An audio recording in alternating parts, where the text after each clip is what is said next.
Hey guys, this is Frank and Brent, and we're going to probably show you how to install a CPU.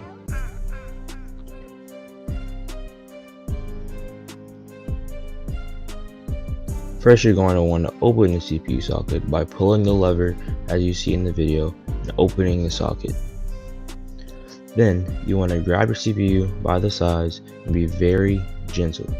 Match the triangle in the socket to better and easier put the CPU in the socket. Since this is an LGA, all you need to do is drop it in.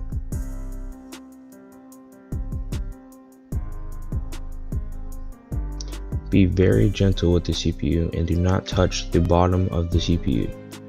You must grab it by the side so you do not mess up any pins. Last thing, after your CPU is in the socket, you're going to want to gently close the socket, and after that you're going to press down the lever and then you're all done. Great job.